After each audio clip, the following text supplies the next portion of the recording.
Welcome to the Mighty Emotions podcast. I'm your host, Giselle. I'm a certified emotions coach, and I teach you how to respond better to your emotions so you can feel better in your life. My mission is to show you how to work with your emotions to become more emotionally resilient. Your emotions are not designed to overpower you, they're designed to empower you. On this podcast, I share what our emotions are, how to understand them and work with them, and the tools you need to reclaim your power and get unstuck from emotional pain so you can find fulfillment in your life again. I'm so glad you're here. Now let's get into the episode.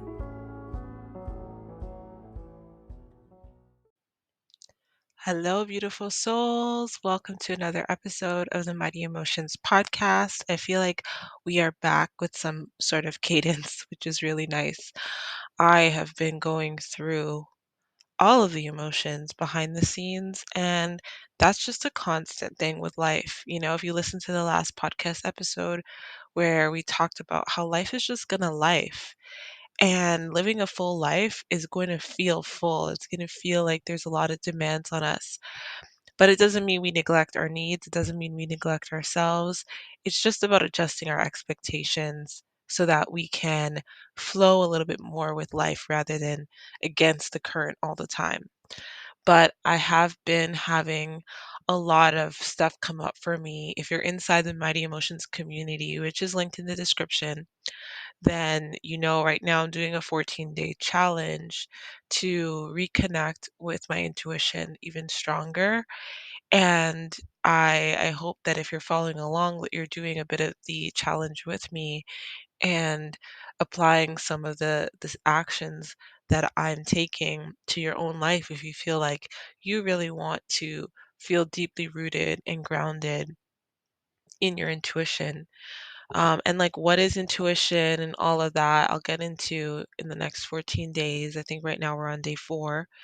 So I just wanted to do something to kind of have a routine each day, and I was going to do it anyway, and I thought, why not share it with this awesome community? So definitely hop in there, and even if you're listening to this when the challenge is over, you can go back and read all the days. It's there in the community tab. So, you know, I really wanted to do this challenge because I realized how numb I was in certain ways. Like I was waking up and going through the motions a little bit and putting it into context. I have responsibilities to my family, to my business, to myself, to my clients, all of these things. Um, and that being said, because life is both and, I realized that I was pushing things to the side, putting things on the shelf. There were things coming up that I was like, not now. I don't want to deal with this right now. There are things that I need to do. And it's really been an excellent practice for me to kind of rest when I need rest and not when the to-do list is done. Kind of as a carryover from the last episode. Like, it's like you're allowed to just pause. You're allowed to just stop, right? If it's just too much, just stop and rest, restore, connect to yourself, have a moment for yourself. So I'm doing all of this to reconnect to my intuition. And I'm feeling the feelings again. Like it's a lot. And I'm honoring them. I'm honoring them. They're here. I'm welcoming them. I'm not putting them on the shelf. I'm not saying I'll deal with you later. Um, I'm making the space for them as I talk about and as I teach about. Because even if you know the Mighty Emotions method, even if you know how to become aware of your emotions, how to confront them, how to address them, how to resolve them, it doesn't mean that you're always going to do it in the moment. And so this episode, I kind of wanted to talk about a really big reason why we put our feelings on the shelf and we put things to the side and we say, I'll deal with this later. And it has to do with the word care. So this episode is really for the caretakers, the caregivers, even the people who identify as people pleasers. This episode is all about the fact that you care, that I care, that we are caring people. And so, like, what do I mean by care, right? We're really invested emotionally into other people. right? And we might even be emotionally invested into ourselves at times. Sometimes, the scale tips to the other way and we're so self-absorbed. That's another episode.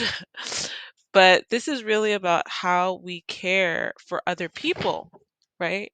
And how this caring for other people impacts us in the sense that it's the reason that we put our emotions to the back burner or we put our emotions to the side because we're so busy caring and we're so busy taking care of other people or thinking about other people's needs, right?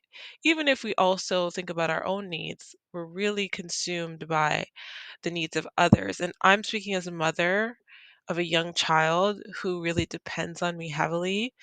And I'm really grateful that I have a partner who is there for her as well, and she can get some of her needs met from him and from other relatives and friends and things like that. But as somebody who has all my life been the caretaker, all my life it's been about thinking about others. And this is the beauty of reconnecting to your intuition or getting back in touch with your emotions after a period of feeling kind of numb, is that you realize the patterns, the long-standing patterns that you have, um, that it's not even whether or not they serve us, because the fact that I'm a caregiver and a caretaker is a really beautiful thing. It is an asset, but it is not to be abused, right? And not even by other people, because we're past that. We have boundaries today. But it's about abusing it within ourselves, like becoming too absorbed in that as an identity, right? And so what I've been happening in my journey is separating the caring from the identity of the caretaker, right? Just compartmentalizing, like looking at it separately and seeing how it's good to care. Like care really to me is love. There's an element of love. And, if you read my book, love is kind of a feeling, but also an emotion. It's definitely an instinct that we have that we just want to protect, that we just love, that we're attracted to. But there's also the stories that we have around it that can make it feel warped sometimes. And caring is a really good thing. Caring, that visceral feeling of caring, is love to me. So being a loving person is a good thing. It is a good thing, right? And so how does it become that we have this great quality about us, that we're caring and we're loving and we're giving, and it becomes, you know, an issue? How does that happen, right? Well, a lot of the times the issue stems from the fact that we just forget ourselves, we abandon ourselves. Um, but another huge reason for the issue is that we don't allow others to care for us. And that can oftentimes feel like and translate into not feeling loved, not feeling loved, right? And I always talk about how love is my favorite verb because love is such an action. It's a tangible thing. It's not just a concept or an idea.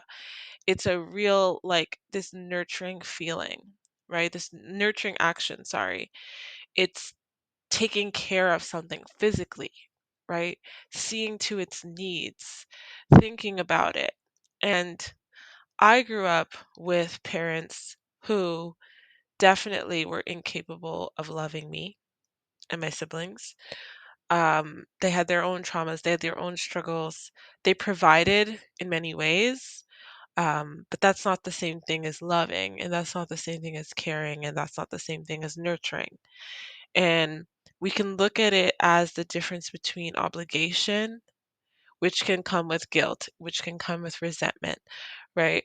Versus love, which is nurturing, which is coming with a sense of care, a sense of feeling a desire to care, a sense of wanting to nurture. It's not out of obligation, it's out of just joy and love and alignment.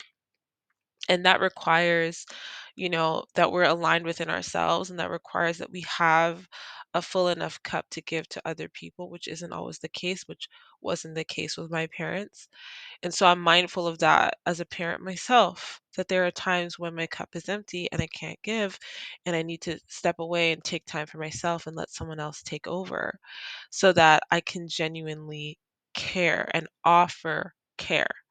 Now, I love definitions because words mean things, and the definition of care is the provision of what is necessary for the health, welfare, maintenance, and protection of someone or something.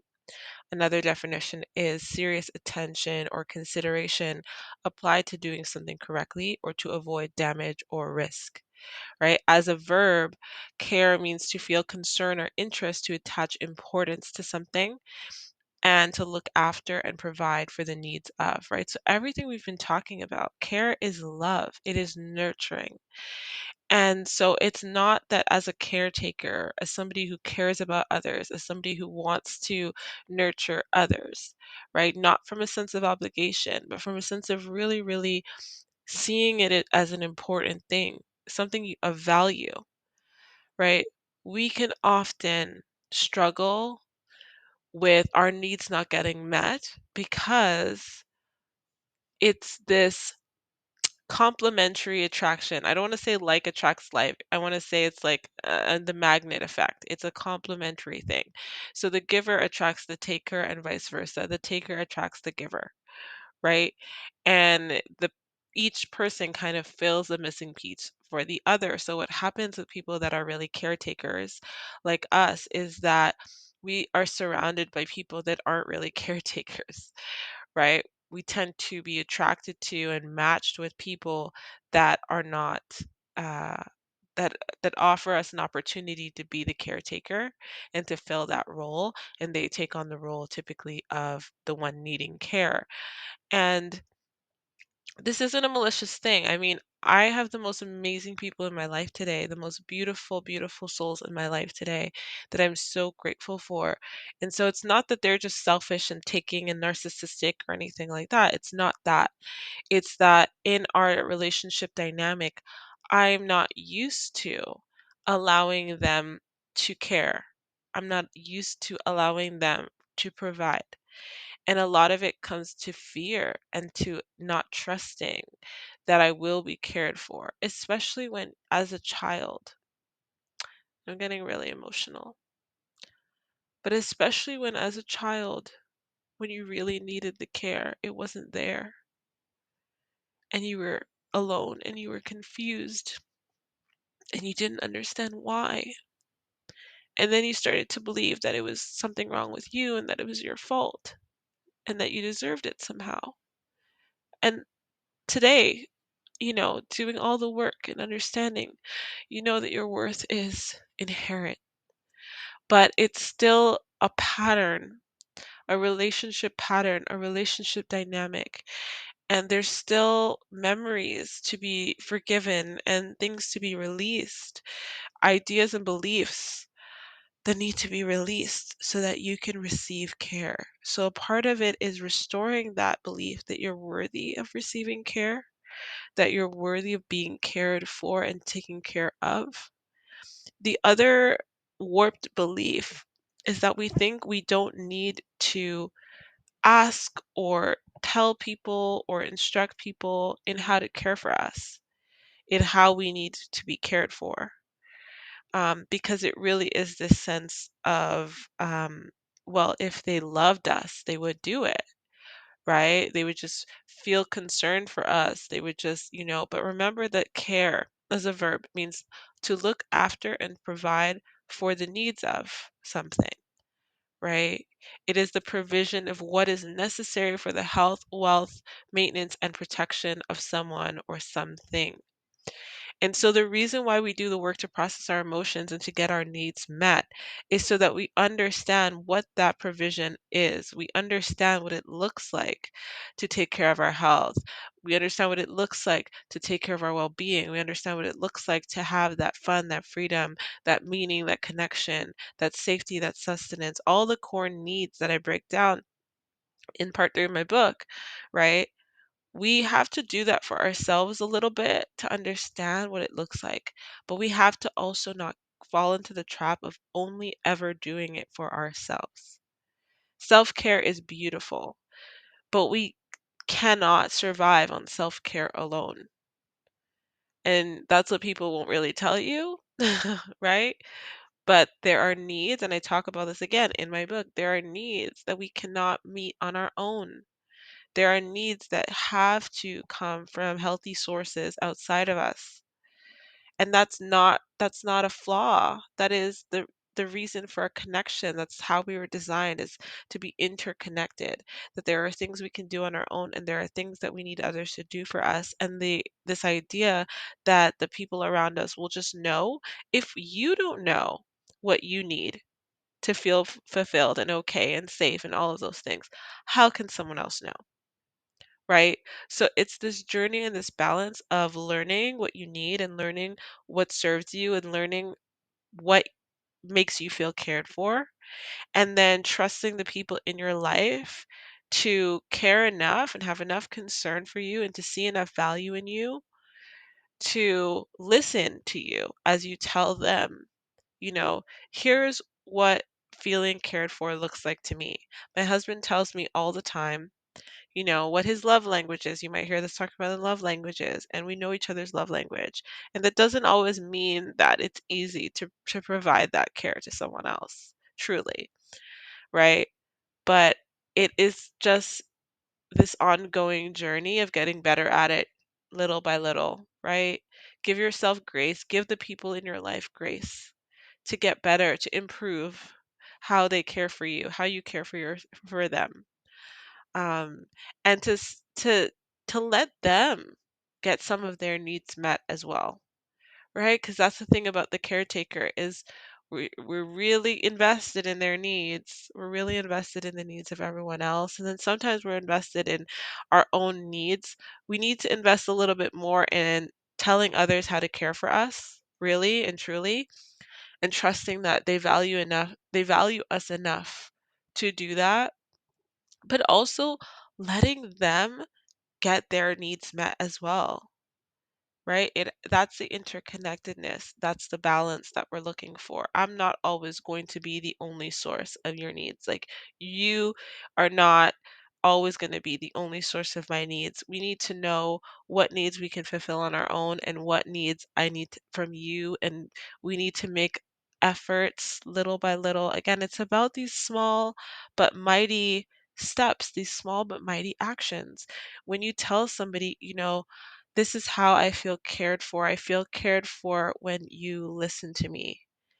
I feel cared for when you take on some of the responsibilities so that I can rest. I feel cared for when you buy me nice gifts, whatever your love language is, right? But you also do those things for yourself. You also buy yourself nice gifts and treat yourself. You also, spend some time listening to what you're feeling and what you're thinking and actually honoring it. You also, take rest, take breaks. Don't just be responsible for all of it on your own. Give yourself some grace, even if the to-do list isn't done. It's the both and of it, right? It's the both and. So I hope that, you really take away from this episode the fact that you deserve to be cared for. You deserve to be cared for. And in order to get the care that you really need, it's taking care of yourself and then communicating to others what being cared for looks like, and healing some of those past relationship pains where you weren't cared for, so that you can trust the people in your life today value you enough, right? It's like really, really ask yourself deep down, do they value me? And looking at their present behavior and seeing where they do, looking for where they do value you. And if the people in your life really don't value you, they really just have no respect for you, then there's a decision to be made, right? Around how much time do I spend with this person? How much distance do I need from this person, etc. Because everyone expresses love differently, everyone expresses care differently based on how they need to be cared for, right? Sometimes people just don't know. It's not that we have to cut everyone out of our lives immediately, right?